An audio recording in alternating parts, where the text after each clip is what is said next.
అనుకున్నది ఒక్కటి అవుతుంది మరొక్కటి. అవును, కూటమి అధికారంలోకి వచ్చి 9 నెలలు గడుస్తున్న ఈ తరుణంలో ఊహించని పరిణామాలు అప్పుడే వెలుగులోకి వచ్చేసాయా అంటే మరికొద్ది రోజుల్లోనే బహుశా అమలు కూడా అయ్యే పరిస్థితి ఉంది అనేది తాజా పరిణామాలను బట్టి అంచనా కూడా వేయొచ్చు.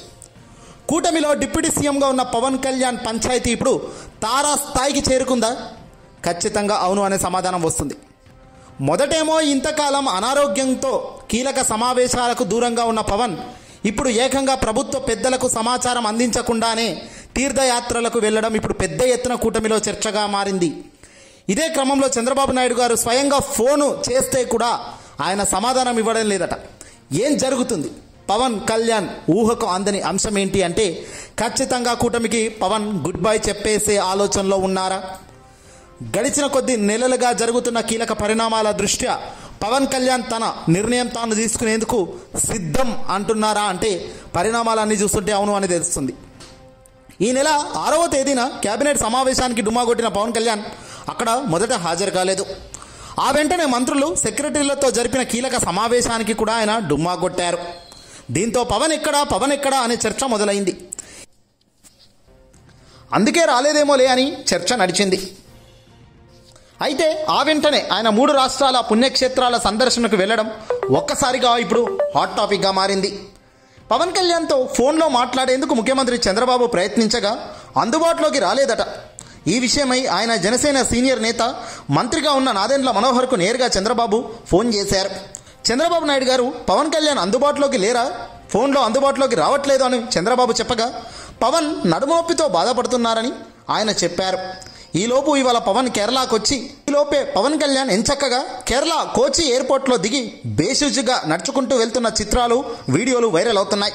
అదేంది నడుమొప్పితో బాధపడుతున్నారు అని చంద్రబాబుకు నాదెండ్ల మనోహర్ చెప్పాడు కదా, మరి ఇక్కడేంటి పవన్ ఇంత హుందాగా పర్ఫెక్ట్గా నడుచుకుంటూ పోతున్నాడు? మ్యాటర్ సీరియసేనా అనిపిస్తుంది.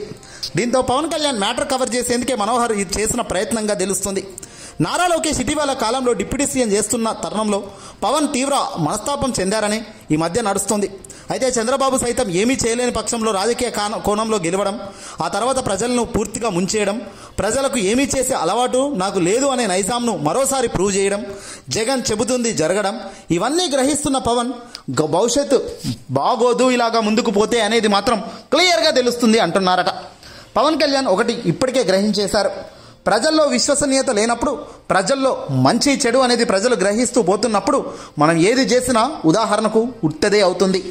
పేద ప్రజలకు అండగా నిలవాల్సిన ప్రభుత్వం ఈరోజు అండగా నిలవలేకపోవడాన్ని జీర్ణించుకోలేకపోతున్న పవన్ వాళ్ళకిచ్చిన ఏ ఒక్క హామీని అమలు చేయలేని పక్షంలో పైగా వాళ్ళకి ఏదేదో వాళ్ళ వైపు డైవర్ట్ చేస్తే మాత్రం ఇక్కడ సీన్ అంతా అర్థమవుతూనే ఉంటుంది. ఇలా అర్థమైన ప్రతిసారి అర్థం నుంచి వచ్చేదే ఇదిగో ఓటమి. గెలిచామనే ఆనందం కొద్ది రోజులే ఉంటుందని మనం మొదటే చెప్పాం. ఎందుకంటే ఇక్కడ నిజంగా గెలిచింది రాజకీయ ఎన్నికల్లో ఆంధ్రాలో కేవలం గెలిచింది జగనే, ఓడింది కూటమి. కేవలం ఎన్నికల్లో లెక్కల ప్రకారం మాత్రమే అధికారంలోకి వచ్చారు కూటమి వాళ్ళు. కానీ మనసా వాచా కర్మన గెలిచింది మాత్రం ఇక్కడ జగనే అనేది మనం మొదటి నుంచి అంటున్నాం. ఇందుకే చేయగలిగింది చెప్పి చేయడంలో ఉన్న తృప్తి, గొప్పతనం చెప్పింది చేయలేకపోవడంలో ఉంటుందా? డెఫినెట్గా ఉండదు. అబద్ధం ఆడుతాం, అప్పుడు గెలుస్తాం. కానీ అబద్ధాలు రాను రాను ఆడుతూ పోతుంటే ఆ విరుగుడు ఎంత దారుణంగా ఉంటుందో రుచి చూసి ఇక మళ్ళీ చూడబోది ఆంధ్ర ప్రజలకు ఇదొక గుణపాఠం. ఏదేమైనప్పటికీ కూడా కాలమే సమాధానం చెబుతుంది. ప్రతినిత్యం కాలాన్ని అన్వేషించాల్సిన అవసరం ఉంది. మొన్నటిదాకా గెలిచామన్న వాళ్ళే ఈరోజు తిట్టుకునే పరిస్థితికి వస్తుంది. కొద్ది రోజుల్లో కూటమి కూలిపోయే పరిస్థితి కూడా ఎంతో దూరంలో లేదు అనేది మాత్రం ఇదిగో వీళ్ళాడుతున్న ఈ ఆటతోనే తెలుస్తోంది. మరి రాబోయే కాలంలో ఎటువైపు మల్లుతుందో ఈ కథ అంతా ఖచ్చితంగా వేచి చూడాలి. ఈ వీడియోని అస్సలు లైక్ కొట్టి షేర్ చేయండి. ఏదైనా రాజకీయాల్లో సాధ్యమే అన్నది మాత్రం ముందు గ్రహించండి.